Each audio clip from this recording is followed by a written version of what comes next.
This is Saturday Morning Mysteries. And we're your hosts, Alexis and Grace. Hello, and welcome back to another episode of Saturday Morning Mysteries, where we're your hosts. I'm Grace. I'm Alexis. And we are back. It is officially October, and we are fully in the swing of Halloween and spooky season, which means we are doing our Halloween arc, aka we can choose any show that's an animated childhood classic cartoon and recap it as long as we believe it has anything to do with Halloween. That definition's broad. And here we are. And so, as a reminder, this week and next week, Alexis will be doing episodes, and then I'll be doing a two-parter to finish up the month. And that's all we got. We have like a little tracker where we like track what episodes each one of us are doing. And I think for the Halloween arc, I wrote mine down so fast that I have not gone back to look to see what you wrote down. So I truly have no idea even what show you're doing today. So I'm really excited. So it's total surprise. I feel very in the dark. I'm like, what is this? What are we doing? Like, we don't know the episodes usually, but I know what show we're usually doing because we're doing the same show usually. So and that's why I like our little Halloween, or I should say our holiday in general arcs, because we do it for Thanksgiving and like Christmas/winter too, because it's like anything goes. Like it could be a show we've covered in the past. It could be a show we've never talked about.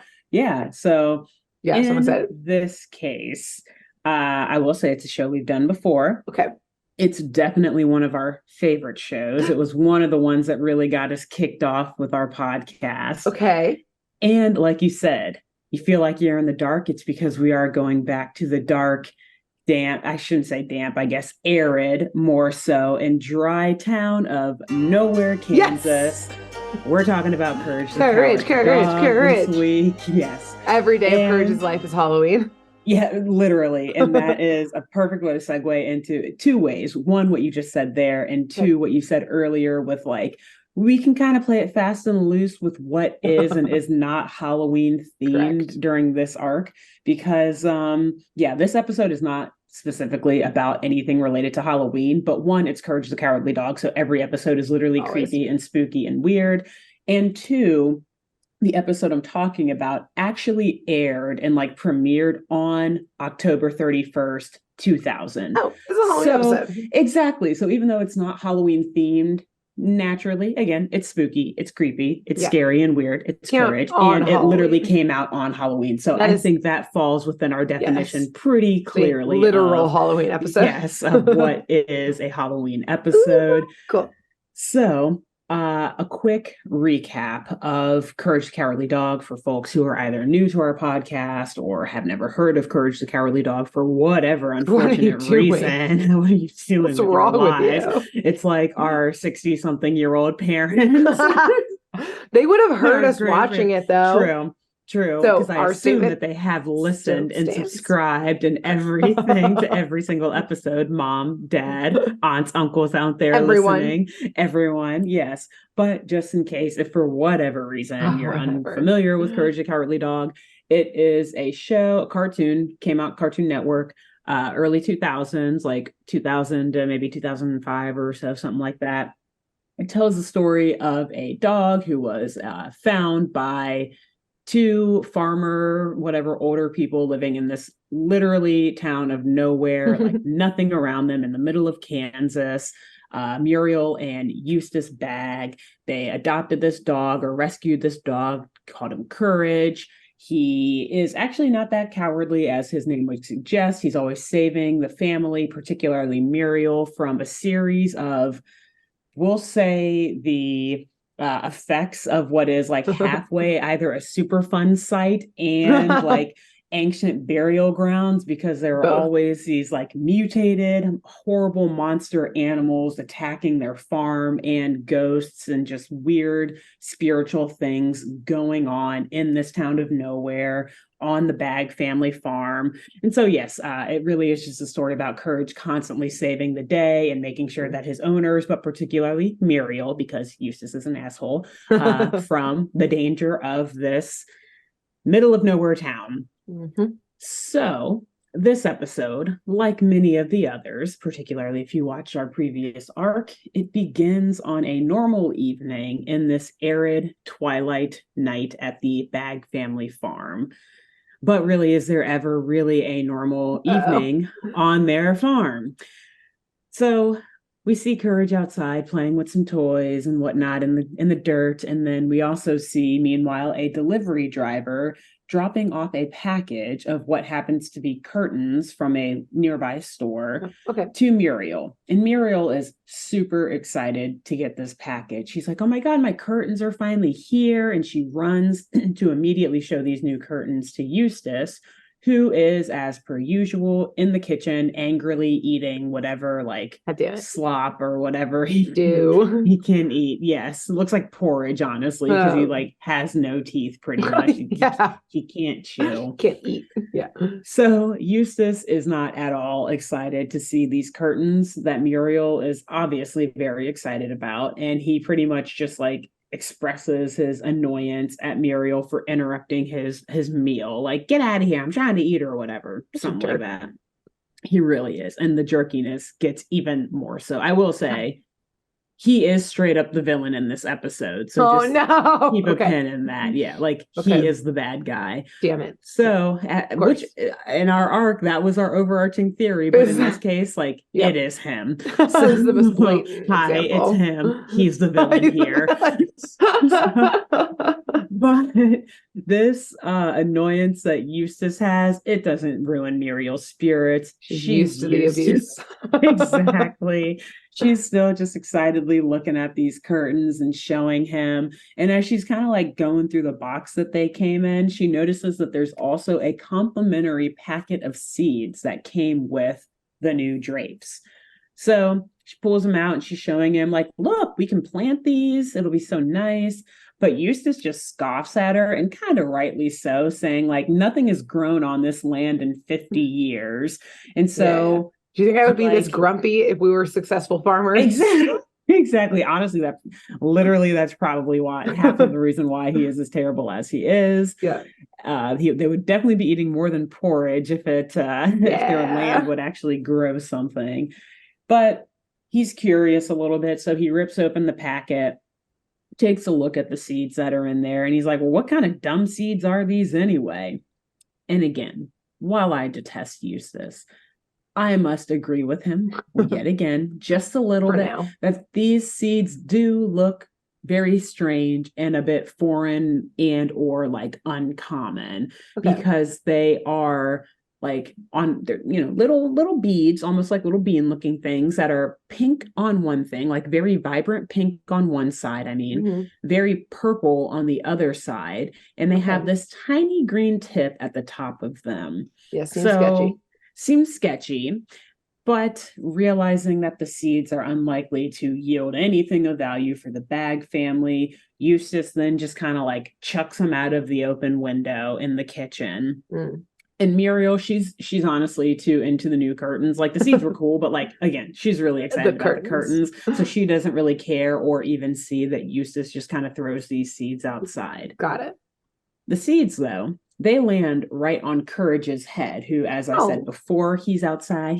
He's so adorable. He's out there with like these little toy trucks and stuff, just like digging in the dirt, like making like the truck noises. And he's like making sand castles and everything, just playing in the dirt. So best cute, boy. Like right underneath the kitchen window. He literally the best boy. And so Courage, he takes these seeds that just landed on his head and he like sniffs them. And again, like the good boy he is, he smells life in them. He knows, like, oh, no, we can get something good out of this. So he goes, exactly. And he goes deeper down into the farm, the dry land, whatever you want to call it. And he goes to plant them out in the field or the dirt and, sees what happens.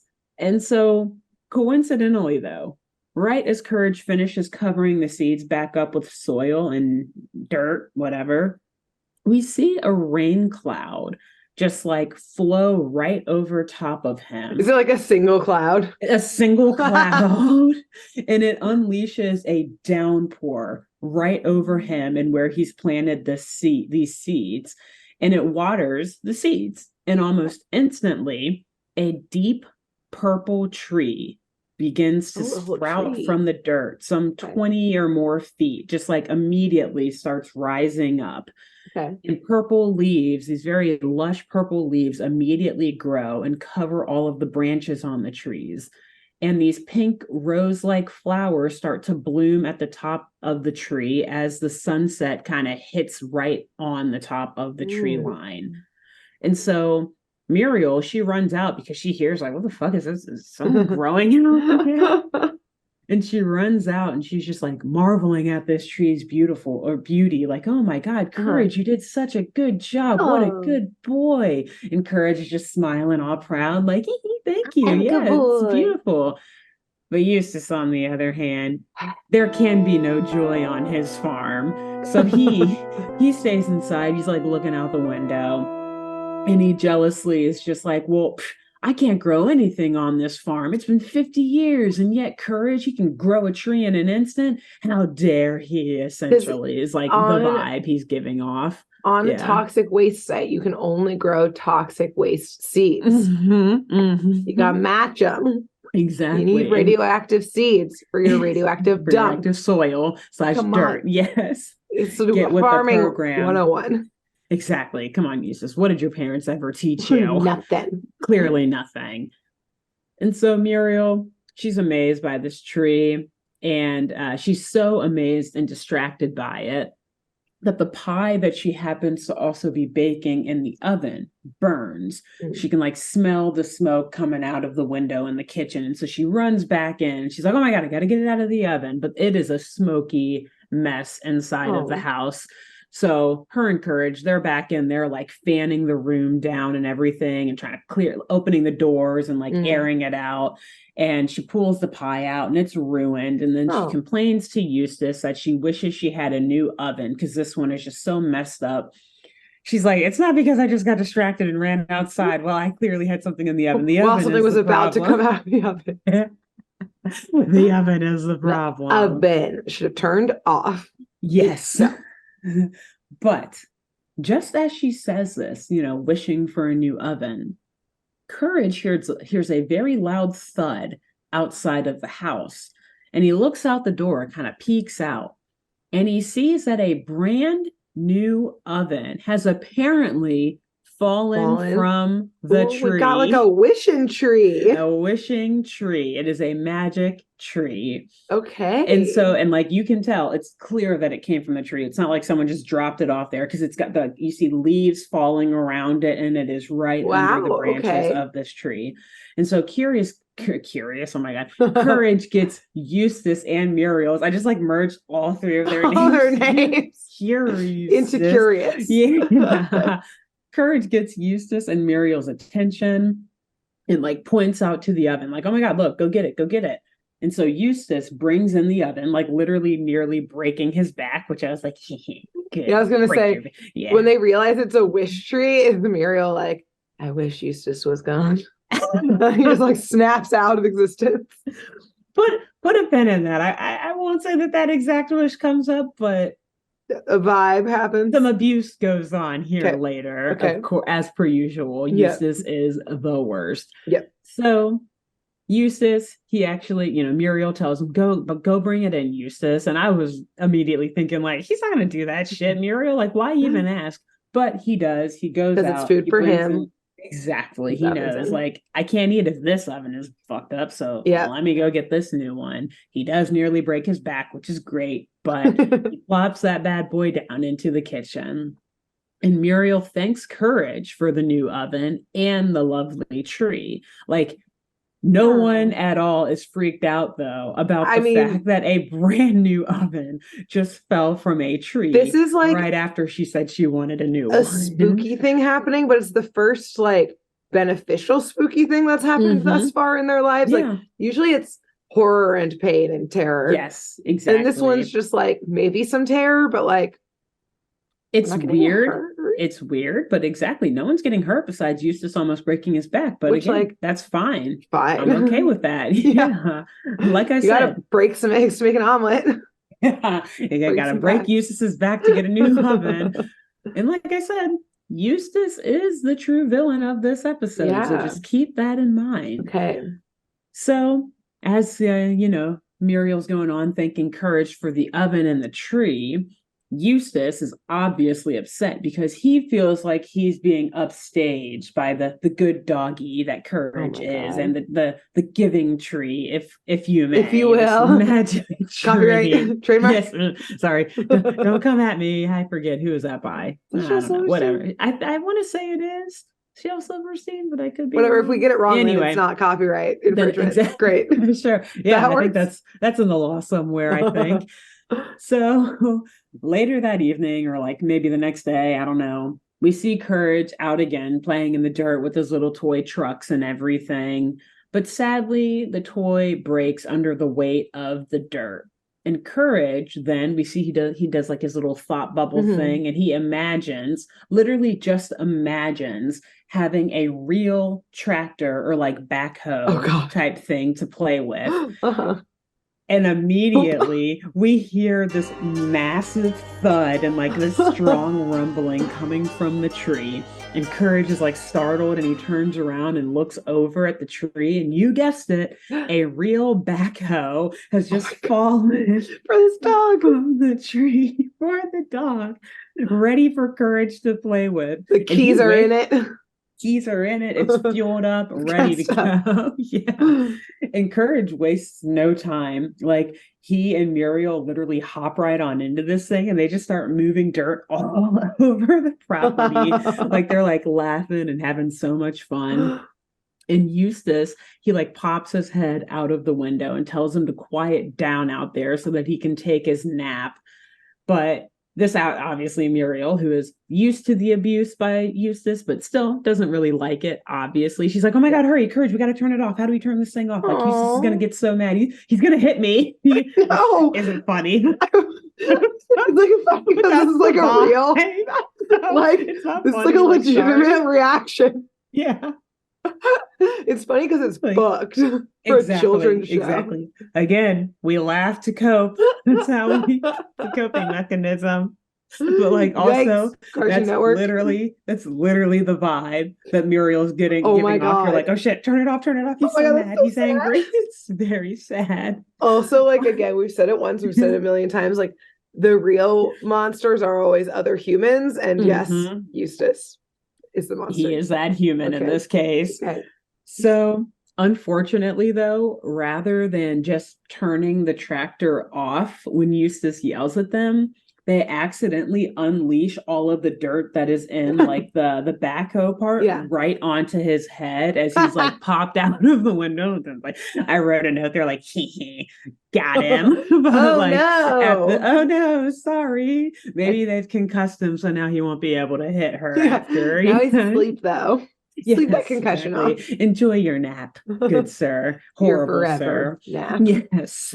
That was an accident.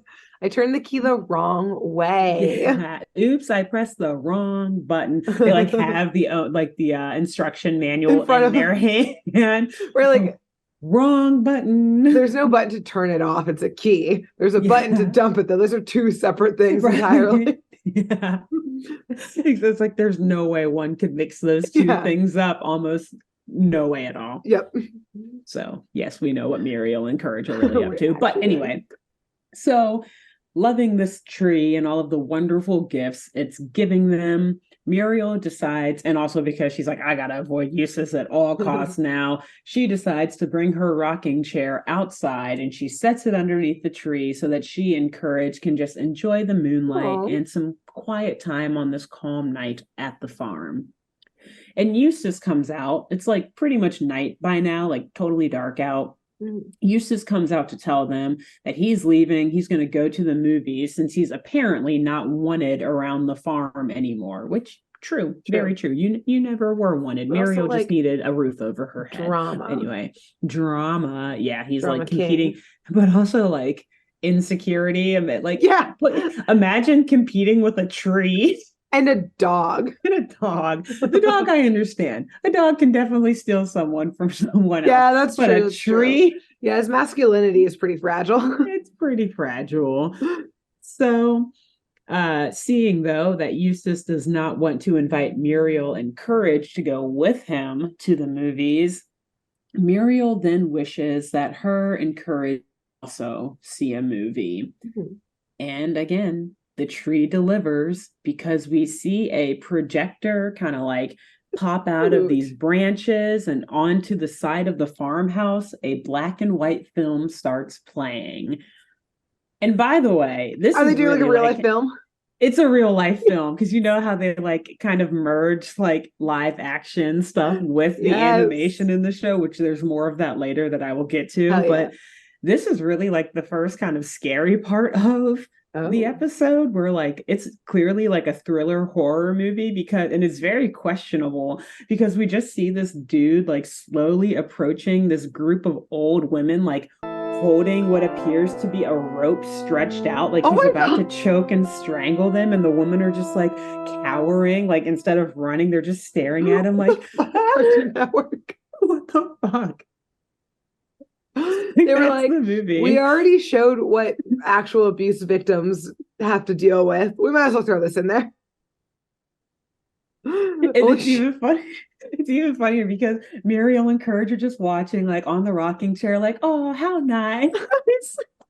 Just like Muriel fucking loves horror movies, apparently. Yeah, you know what? That jam. Checks out. It does. This is honestly less scary than the normal stuff they deal with on a daily basis. Her life is a horror movie. Yeah. She's like, I need an escape. Please, God. let me see something a little more mild. Oh yes, this random man about to strangle these women. Perfect. At least it's not a humanoid gerbil who's about to kidnap me and yeah, she's like put me in a habit trail. Yeah. She's like getting tucked in, like how calming and nice. My favorite. And so just as Eustace is starting up the car to head out to his movie, he looks up and sees this like movie projecting on the house, and he's like, what the fuck? Like he's pissed and jealous. And then he just floors his truck, driving it directly at the tree. Oh my God. Which Muriel and Courage are sitting right under. This is attempted murder. Yes. Of course. Attempted murder. And so he's driving it directly at the tree, thinking that that's the best way to get rid of this thing, because, oh, no, how dare this tree make the wife that I have, who I happen to hate, and the dog that she also has that I hate, happy. Exactly. That's my job. Yes. How dare you? So Muriel, she hops out of her rocking chair at the last second, but she stands even more directly in front of the tree, which does force Eustace to stop. He's evil, but I guess he's not that evil. But he was like, who's going to use this new oven? Yeah. I can't cook. I can't cook. Yeah. Like, I don't mind hitting the tree when she's near it, but I can't like straight up kill her. Yeah. Yeah. No one else is going to marry me. So like, yeah, absolutely not. I need food somehow. Yes. So Muriel tells him, like, don't you dare harm this tree. You're being crazy right now. Sure. This tree is like, this family needs this tree. It's providing for us. Are you out of your mind, Eustace? Mm-hmm. And Eustace then, like, kind of sadly, but again, we hate him, so it doesn't matter. But after Muriel says, like, this tree is providing for us, Eustace is like, but that's my job. Well, you're not a shit doing it. Exactly. Go to town and get a job then. Exactly. Do it. Figure out how to fucking farm on this land then. Do something. Go and then get a job at the movie theater you're going to go to. Yeah. I'm sure you'll make at least a couple of dollars an hour, sir. Yeah. Before you get fired for bad customer service. Where you fuck up the whole place. Which then I do have a note here after he says, like, but that's my job, pretty much like building off of what you just said there. Like, buddy, you can't have it both ways. You can't ignore and berate and abuse and refuse to help your family and then get jealous when they come across something or someone who actually is taking care of them and providing for them. Like, why don't you wish for something that then will make your life happier, you know? Right. And easier and like exactly. You provide. This is good for everyone. This is good for everyone, right? This magic radioactive tree in your backyard. You're on radioactive land. You might as well lean into it. Which also actually, you saying that though, does then make me think of like, oh yeah, maybe that is why Eustace hates Courage so much, is because Courage makes Muriel happy and like they provide each other like a mutual love. And he's like, but I'm supposed to be the thing you love like that. And she's like, well then don't abuse me then, bro. Yeah, right. Stop hitting me. That is like, oh yeah, maybe that is why he hates Courage so much. So very astute observation. Thank you. And again, a comment on his very fragile or lack of masculinity and his insecurities. Yep.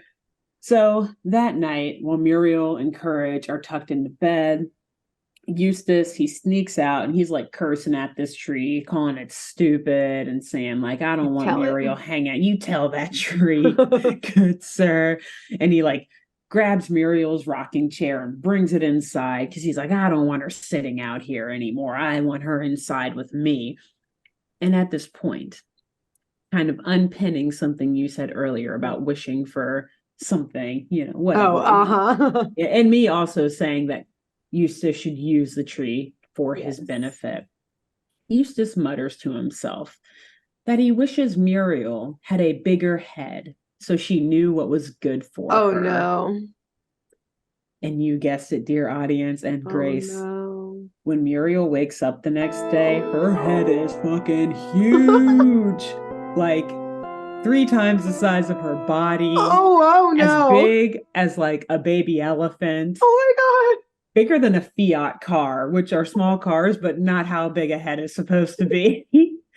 and she is very sick from this. She's like, it's actually very funny. She's like laying on their sofa, but her head is so big that like her body is on the sofa, but the head is like tilted off. Eustace's car is on, Eustace's chair. And it's really gross. It reminded me as a callback to my the infected foot episode. Oh no. Where it has these like green boils on it and like little white hair sticking out from the boils. Oh no. And she is clearly just like dying. In pain. She's like dying. She's like moaning and groaning in pain and not feeling well. Oh my God. And Eustace, our villain, he looks at Muriel and he's like, Muriel, what did you do to yourself? Boy. This son of a bitch. Jesus. And she asks Courage, Muriel then asks Courage to go get her a glass of water, which perhaps again a commentary on the state of healthcare in this country, that she's like, oh, a glass of water should fix it. I don't need to go to the emergency room. I'm good, thanks. I'm good. I'll just die here. You know what? It'll be cheaper if I just die here rather than getting an ambulance to go die at the hospital. Eustace isn't going to pay for that. No. I'm not going to leave him in debt. So Eustace then, while Courage runs off to get Muriel a glass of water, Eustace asks Muriel about breakfast. Oh my God. And Muriel's like, oh, no, thank you, Eustace. I couldn't eat a bite. That's not what he meant. And Eustace responds, I meant for me. This fucking guy. He's the fucking worst. It's a horror movie, ladies. Dude, it's a horror movie. This man is a monster. And so when Muriel just kind of like moans and groans after he asks her to cook him breakfast, Eustace realizes, oh shit, this is serious. And he does actually call in a doctor to help. Okay. And so enter the local doctor, who I don't think came up in our previous Courage arc, but he is actually a recurring character. And I remember him being in several episodes because, as one could imagine, the doctor does need to come quite often in this ridiculous radioactive town of nowhere because we're always being attacked. And it's not just popular. Dr. LeQuack. Yeah, I was going to say, wait, is this LeQuack? It's a real doctor? How hilarious is that be? A real doctor. Okay, good. So, I mean, I'll briefly describe him because if we ever cover Courage again, maybe he'll come up. Yeah, but he appears to be like either an Indian or Pakistani man. He's got like a very thick accent when he talks, and he has thick white eyebrows to the point where you can't even see his eyes. Oh, yes. Okay. Yeah, thick white mustache, and he's got gray hair sticking out from the sides of his head. Yeah. And has like the head mirror, which is like a very retro doctor's tool on like his head, the circular thing that's like strapped on his head. Yeah. But anyway, so he pulls out a stethoscope and he's looking, he uses that to examine Muriel. He's like putting it on her head. Like, I don't know, getting a pulse or something. He's like, I don't know what the fuck to do about this. I know. And it's hilarious. And the doctor is a very funny character. And again, as a commentary on the state of healthcare in America, he's like always like prescribing the weirdest stuff and that, like, what's the word I'm looking for? Diagnosing them with the just most random shit that's like clearly is WebMD. He literally he walked so that, or he crawled so that WebMD could run. Yeah. Like someone watched Courage the Cowardly Dog and they're like, oh, we could create a website based on this doctor. That does WebMD. And so he's like putting the stethoscope on Muriel's head and he looks at Courage and them and is like, this appears to be the worst case of bully that I've ever seen. What is bully? I don't know, but apparently Courage knows because he like screams when he says that, or he's like, "Oh no, not bully!" Sounds scary, so he screams. Yes. He doesn't know. So the doctor then starts to just operate right there in the living room. He like pulls out these oversized medical tools. While big head, it makes sense. True. You gotta meet the moment here. And he's like low-key violently performing surgery on her head, like hammering shit and like cutting with scissors. Oh my god.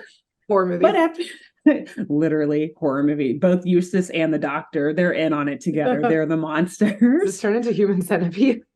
Oh no, stop. You always bring up that movie. Yeah. Imagine him like connecting another human to her head. You see this like misshapen human like growing out of small human. Help me. Ew. Gross. I hate it. So gross. Sorry for bringing it up. So after giving it his best shot in this violent surgery in the family room, he tells Eustace and Courage that there's really nothing for them to worry about, but also nothing he can do to help. And then he just leaves. Don't worry, you won't get it. Yeah. Bye. It's not contagious, but she will die. See ya. Yeah. I'll send my bill. Of course. Most again, perhaps a commentary on the state of healthcare in America. Yep. You tell me. I can't do anything, but you're still going to get charged. Bye. Exactly. See you. Bye. And it's not contagious, so feel free to like hang out with her. Anyway. So Eustace at this point blames Courage and the rotten tree rather than, looking inward and realizing that he indeed was the one that wished for her to have this giant head. And he then kicks Courage out of the house so that he can order takeout for breakfast, so that Eustace can go about his day and order takeout for breakfast. Horrible, as per usual. Yeah. So Courage, he then runs up to the tree and he asks it for help, I guess. And probably in one of the trippiest moments of this show ever. Oh, it's a high bar. It's a high bar, and I think it meets it, though. Okay. I mentioned before, the show likes to do like a little combo of live action recording and animation. Courage, after asking the tree for help, he looks up, and realistic eyes and a mouth appear on the tree. Oh, I hate that. So the eyes are realistic, but they're bright green. And then the mouth is like a real mouth human that mouth. clearly they like put a camera right in someone's face and recorded them like reading off the Oh my script God, for I the hate tree. this. And then they rendered the real mouth onto the tree trunk. And it's so off-putting. I hate it. I hate the thought of this. But also so perfectly Courage the Cowardly Dog. Yes, true. And the tree has this very deep and, kind of commanding, but also majestic voice to it. Like, Courage, what I cannot give you what you seek. In 1 week's time, or no, sorry, in 3 days' time, I will be cut down.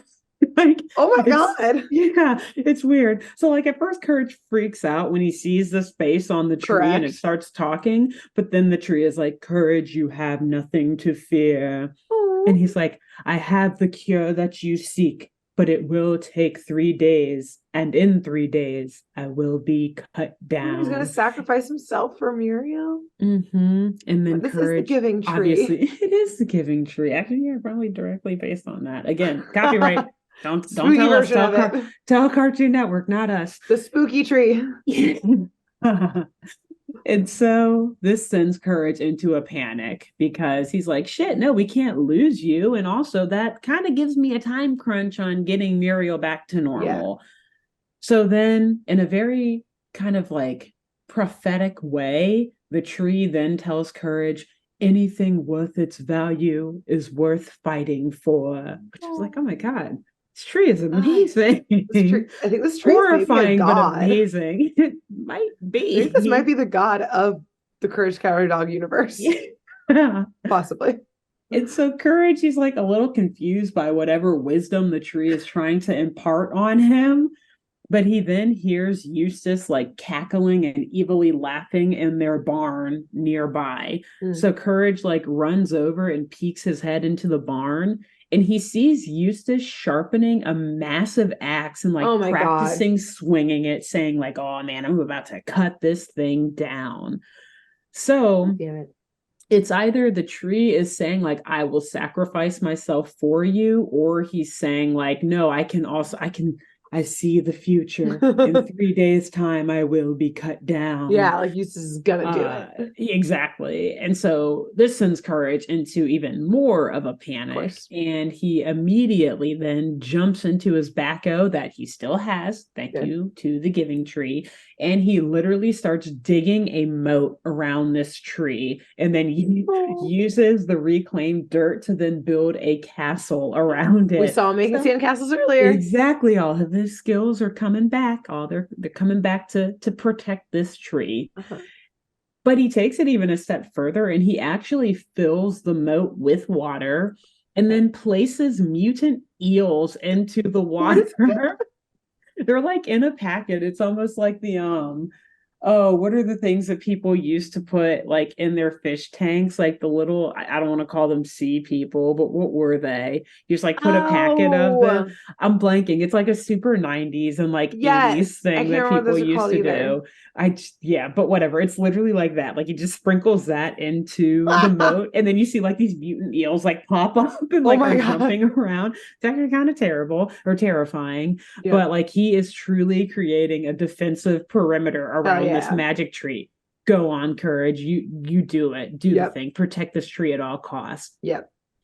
Eustace then, I guess maybe a couple of days later, this is like 2 out of the 3 days until the tree has prophesied that it will be cut down. Eustace starts to face down the tree and he's like ready for battle. And it's like very Braveheart-esque where he's wearing like a Scottish independence warrior's outfit. God. Like I want to say his face is painted maybe, I'm gonna assume it is. Yeah, he's got like this like tunic type thing on. God. A bear hide is like over his head and like draped down his back. Sir. And he's holding, oddly enough, he's not holding the axe that he spent the last couple of days sharpening. He's holding this like makeshift like wooden axe or like hatchet type thing. But you spent 2 days getting your outfit together and you had to order takeout for breakfast. You couldn't make some eggs. Huh? You skinned a bear? You found a bear and then skinned it. You couldn't put some bacon on the stove? Nope. You couldn't wish the tree to like teach you how to cook? Nothing? Nothing? Mm-mm. No. Okay. Mm-mm. No cinnamon buns from the tree already made?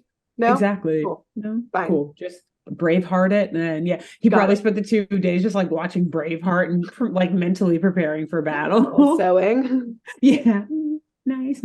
Like skinning a bear. Yeah, exactly. Normal.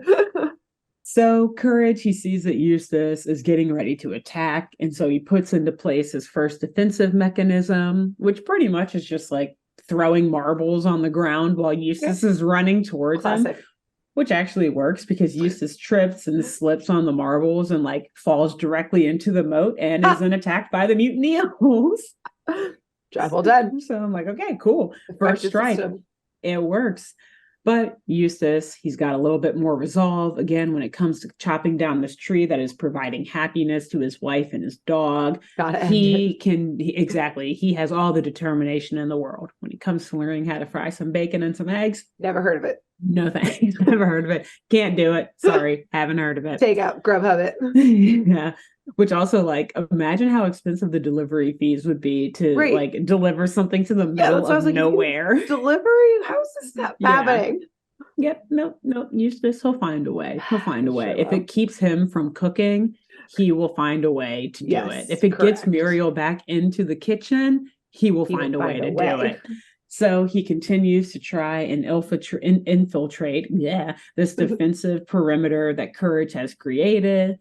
But each time he finds himself in one way or another falling into the moat and being attacked by the mutant eels, showing that like TBH, Courage is like a modern day Napoleon Bonaparte for real. Like this dude is a war genius. He's got this whole thing planned. He was fucking ready. He was ready.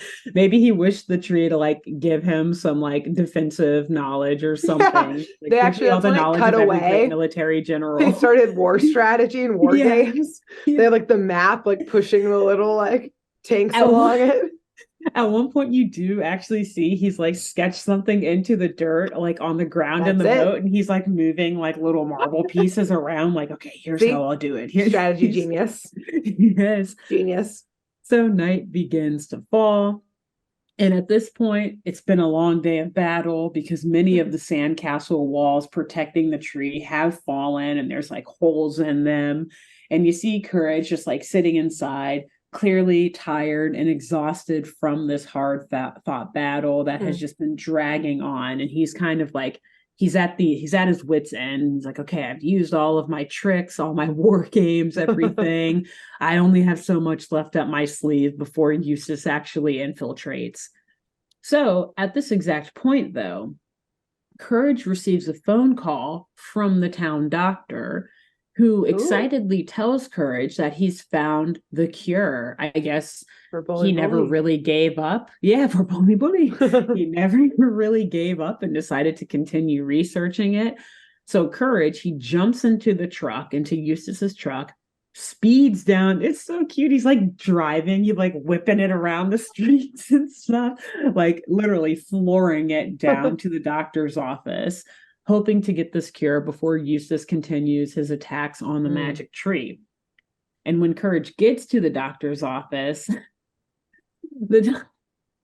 again, commentary on the healthcare system. The doctor tells him, like, I've discovered a remedy to cure your broken leg. Oh my God. And he like hands him this vial of some like concoction. And Courage is just like confused, like looks at the concoction, looks at the doctor. Exactly. He's like, what? I came all this way for this? And so back on the farm, we see this. Yeah. It makes no sense at all. And Courage doesn't even scream or whatever. He's like too stunned and confused to even react. Bullshit. He's like, yeah. He's like, I better not have to fucking pay for this. Yeah, he's like, because I'm not going to. I'm not going to. So back at the farm, Eustace, he's like getting ready. He now has pulled out his axe and he's getting ready to swing it on the tree. And just as he's like warming up, getting ready to freaking hatchet this thing, the tree comes back to life. And we see it's God. Like, yes, we see the off-putting mouth and eyes pop back up. And it asks him, which again does not disturb Eustace at all. The tree asks him, "What is it to you that cutting me down will bring? Will it make you feel more important?" Oh, damn. And I know, like, whoa, but Eustace, I know. He's getting red right now by this fucking tree. Exactly. He actually, at this point, Eustace is like, well, yes, actually, it will. And then he fucking swings on it. Oh. Doesn't even take a second thought. Oh, and no. So we see Courage speeding back to the farm to try to protect the tree before it's too late. But unfortunately, as he whips the truck right back in front of the farm, we see that it is, in fact, too late. And Eustace has just finished chopping it down. And obviously, Eustace is too lazy to move that shit. So the tree is literally just like toppled over, laid out right there in front of Courage. Just leave it there, whatever. And so this literally causes Courage to scream a scream that shatters the moon. He like freaks out. And Courage, he runs up to the tree and he kneels down by it and he just starts crying and he weeps and weeps until he hears the tree calling for him, just like, "Courage, Courage." And its face appears back on it. It's not quite dead yet. And he says, breaths. It's its last dying breaths, he says, the tree tells him, "I have the remedy you seek." And Courage then smiles, but tears are still filled up in his eyes. And the tree continues, "Pick all of the flowers from my branches and mix with pure hornet's honey. This is the cure." And these are the tree's last words as its eyes and mouth disappear, signaling this is heartbreaking. Death. It is very sad because Courage, even though he's smiling that he's able to get this cure, he is like still crying through the smiles. And by the way, though, I will say, in case you were wondering, hornets do not make honey, but whatever. We will not doubt the wisdom of the magic tree. At the end, the tree was like, "Fuck you, humans." Yeah. Have fun like, finding this. Yeah. Have fun finding this hornet's honey. Yeah. Bye. Bye. Fuck you. See ya. I'm out. So, Courage, though, he rummages through the branches of the fallen tree. He picks out all these little pink rose flowers from them. And then he does somehow find this massive hornet's nest that's hanging from some other tree. And he like kind of holds his breath, takes a deep breath before mentally preparing for how painful this is about to be. And he climbs right on up into this hornet's nest and steals a bunch of honey from it, which, as I alluded, is a very painful experience for Courage because we just like the camera pans away and we just hear his screams in the background as he's like stealing this honey. But again, just as the tree taught him, anything worth its value, aka Muriel, is worth fighting for. So Courage then goes back to the farmhouse and he's like covered in bites and bumps and is all swollen from being attacked by these hornets. And he like mixes this disgusting looking orangish pinkish concoction of honey and rosebuds. And he just like spoons it into Muriel's mouth. And after she chews for a few bites, her head instantly shrinks back to the normal size. And she's immediately back to her old self. And she's like, "Oh, Courage, can I make you some tea? Would you like some tea?" And then she just hums off and like happily moseys her way back into the kitchen.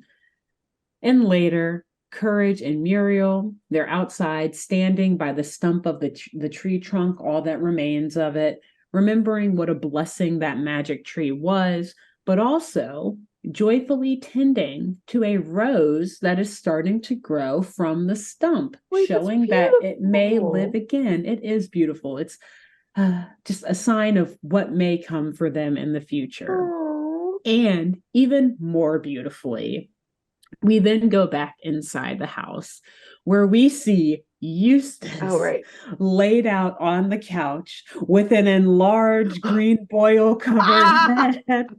The tree did get one last fuck you. It did. He's like, I got him. He's like, he didn't have to wish for that one. I did that as a courtesy to you. It was free of charge. Yes.